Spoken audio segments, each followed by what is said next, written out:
डरावनी प्रतीत होती थी। उनकी आंखें भीतर की ओर धंसी हुई थी और कुछ लाल थी। वे भयंकर गर्जना से संपूर्ण दिशाओं को गुंजा रही थी। बड़े बड़े दैत्यों का वध करती हुई वे कालिका देवी बड़े वेग से दैत्यों की सेना पर टूट पड़ी और उनका भक्षण करने लगी।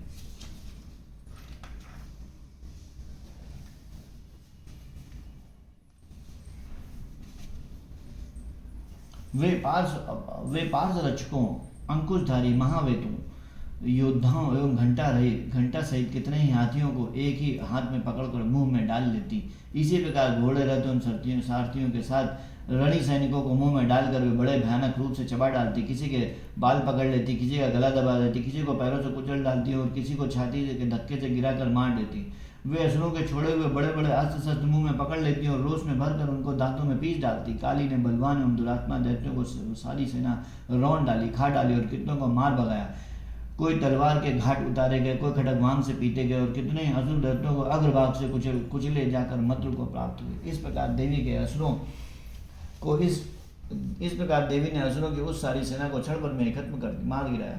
यह देख चंड उन अत्यंत भयानक काली की ओर दौड़ा तथा महादैत्य मुंड ने भी अत्यंत भयंकर बाणों की वर्षा से हजारों बार चलाते हुए चक्र से उन भयानक नेत्र वाले देवी को आच्छादित कर दिया। वे अनेकों चक्र देवी के मुख में समाते हुए ऐसे जान पड़ते थे मानो सूर्य के बहुतेरे मंडल बहादुरों के उदर में प्रवेश कर रहे हो। तब भयानक गर्जना करने वाली काली ने अत्यंत रोष में भरकर विकट अट्टहास किया। उस समय उनके विकराल बदन के भीतर कठिनता से देखे जा सकने वाले दांतों के प्रभाव से वे अत्यंत उज्जवल दिखाई देती थी।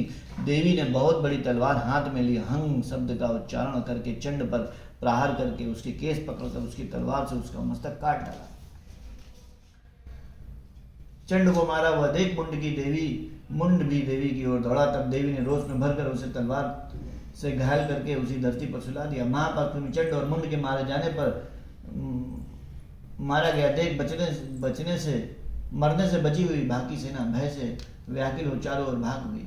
तदंतर काली ने चंड और मुंड का मस्तक हाथ में लेकर चंडिके के पास जाकर प्रचंड अट्टहास करते हुए कहा, देवी मैंने चंड और मुंड नामक इन दो महा पशुओं को तुम्हें भेंट किया है। ये युद्ध यज्ञ में तुम शुंभ और निशुंभ का स्वयं ही वध करना। ऋषि कहते हैं वहां लाए हुए उन चंड मुंड नामक महादैत्यों को देखकर कल्याणमय चंडी ने काली से मधुर वाणी में कहा, देवी तुम चंड और मुंड को लेकर मेरे पास आई हो, इसलिए संसार तुम्हें चामुंडा के नाम से तुम्हारी ख्याति होगी। इस प्रकार श्री मार्कंडेय पुराण में सर्वाधिक मनवांतर की कथा के अंतर्गत देवी महात्म्य चंड और मुंड वध नामक सब पूर्ण हुआ। बोलो दुर्गा मैया की।